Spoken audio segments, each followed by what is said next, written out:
We have, together with the county government, we've had a lot of complaints from the people of Kakamega about issues of noise pollution, particularly from churches and from nightclubs in Kakamega County. This noise has caused a lot of disturbance and annoyance to the people in that they're not able to have a remorseful night for them to undertake their activities. And therefore today we are doing an operation to the various nightclubs and churches in Kakamega County. We have mostly arrested the DJs, supervisors and managers to these clubs, and we intend to present them to the police.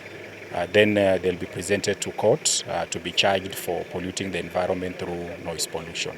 We want to sustain these operations to ensure that we provide a clean and healthy environment as enshrined to the Constitution of Kenya, to the people of Kakamega, and therefore we want to sustain the operations. And we want to recommend to the various proprietors of these facilities to soundproof the facilities to ensure that the noise when they are playing the music does not become a nuisance to the general public within the areas. One, we don't want to interfere with the people's businesses, but we also don't wish that other people's businesses interfere with the sleep, with the peace of other people. And more so, the fact that people have been warned, they don't take action. And what is also very surprising is that even some of them are not licensed to do this, because the county government, these are devolved function. So the county government expects that for anybody to even play music and all that, they should be licensed for 7 days, something that people don't do. For churches, we don't want also to interfere with the religious or the freedom of worship. But we realize that there are some churches in residential areas and who make noise throughout the night. So we have also received that complaint, and we are like, we can't look aside. We have visited some of those churches, we have talked to them, but we have not seen any improvement. So we've decided that we don't want to look aside and allow people break the law. So let the law take its course. Thank you very much. I have called you today here to address the issue of raid by NEMA and police officers on Friday on the business premises of Kakamega businessmen, in the pretext that they were controlling noise and excessive vibrations.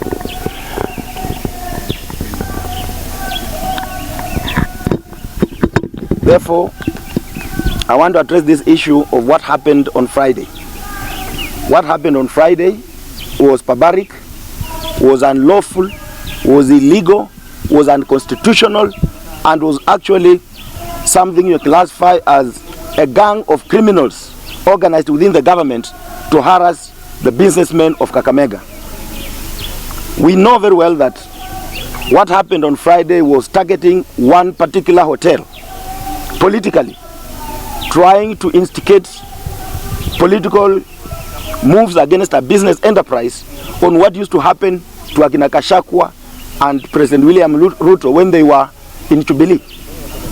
We cannot bring such things in Kakamega town to fight political wars targeting one hotel. I want to apologize on behalf of the businessmen in Kakamega that it is just one hotel that made your businesses to be raided.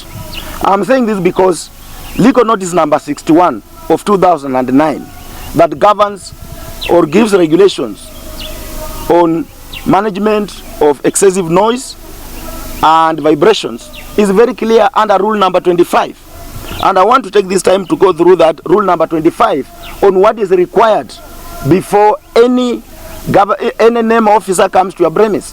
There are certain provisions of the law that must be followed that are captured in this Legal Notice number 61 of 2009.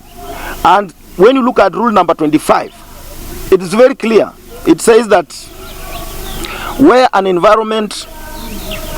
environmental inspector has reasonable cause to believe that any person emitting or is likely to emit noise or excessive vibrations in any area in excess of the maximum permissible levels or is likely to cause annoyance, the environmental inspector may, with the approval of the Director General, in consultation with the relevant legal agency, serve an improvement notice on that person in the form prescribed in the 10th schedule, directing all or any or all of the following.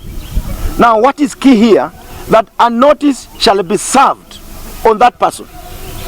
I want to know, NEMA should come out clearly and tell Kenyans, is there any of those hotels and clubs in Kakamega that had been previously been served with any notice? Is there any hotel or club in Kakamega that had been told, these are the levels of your noise, these are the levels of vibrations, we want you to reduce these levels, and those hotels and clubs did not adhere to? I can tell you for free, there is no single hotel, there is no single club that had received any previous notice from any officer of NEMA. And I'm saying this was purely political witch hunt meant to frustrate one hotel. And vile wanasema kwa Kiswahili, mteko wa panya ushika waliomo na wasiokuwemo.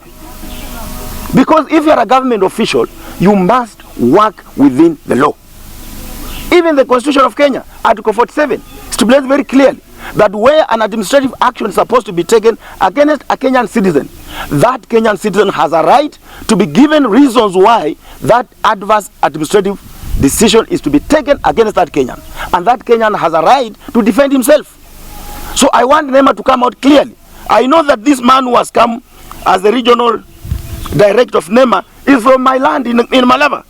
And if it's being used politically, either at the national level or a local platform, to interfere with the business of Kakamega because of one hotel which I will not mention, let me tell him that he is now stepping direct in the fire. We will deal with him. Kenya is not a banana republic. We must respect the rule of law. These are men and women who are aching alive, who have created employment, who are working so that they can be taxed, and those taxes go to pay those group of gangs from NEMA who are operating like criminals. They earn salaries from these people they are chasing and disturbing their businesses. They went ahead, chased everybody from their businesses. Some of the businesses have been looted, and we believe that those purporting to be NEMA people had groups of gang behind them. When they have chased the owners of the operators of those clubs and hotels, they leave the doors open, and then the gangs, the looters, organized by NEMA, go in and loot everything. Businessmen on a Friday lost in excess of 30 million in Kakamega town, and we can't allow this to continue. We did not form this government to frustrate Kenyans. Yes, everybody must respect the rule of law, but we will not allow some individuals to use government institutions to frustrate Kenyans who are doing their legal business. When you talk about residential areas, how do you talk about hotels along Mumias Road from the roundabout? Golf operated, and there was live band in golf. No one went to golf. Golf was not emitting noise. Don't we have people sleeping in golf? Kwa nini hawakwenda golf? I'm also told there is one Indian who has made the CBD of Kakamega his home, and is the one paying NEMA people plus the political influence to come and frustrate businessmen within Kakamega. Let me make it very clear. There is no Kenyan who can do business in Jakarta or anywhere New Delhi in India, in the city center, and chase Indians. We will not allow foreigners to come to our land and dictate what to do in this country. Law must be followed. We will not allow Midland to pay and bribe NEMA people to frustrate businessmen within Kakamega town. We want the governor of Kakamega to call those NEMA people and to call a meeting with the businessmen to tell the businessmen we want a clear definition of what is CBD and what is residential area. There is no way Midland can come and stay opposite the governor's office and call that one a residential place and is the one paying NEMA. We can't allow that. This is our country. It's not a banana republic. If the government will not move Midland from the town, then they should move the businessmen. We will move him. Tutahamisha yeye. Kama serikali haitahamisha Midland, sisi tutahamisha yeye, kwa sababu anaishi katikati ya mji wa Kakamega. Mtu hawezi kutoka India huko New Delhi, Jakarta, akuja hapa Kakamega town kuanza kuhonga watu wa NEMA, kukuja kuangamiza wafanyabiashara wa Kakamega. This is our land, we are independent. Hatutakubali. Hatutakubali kabisa. Mimi najua hawa watu wa NEMA walilipwa na huyu Muhindi anaitwa Midland. Na mimi nawaambia Midland, hapo ni CBD. Mnataka vijana wafanye kazi, waweke talanta. Hii talanta wataweka namna gani kama unafukuza CBD? Mnataka vijana waimbie wapi? Mnataka waonyeshe talanta wapi? Hii Kakamega ni yetu bwana. Hatujali kama mtatuua na hawa wakina Midland, sisi watu wa Kakamega tuko tayari. Kama serikali haitatuprotect, we will protect ourselves. Huyu mjamaa anaitwa Midland Ramesh. Unajua amefunga baka barabara ya serikali.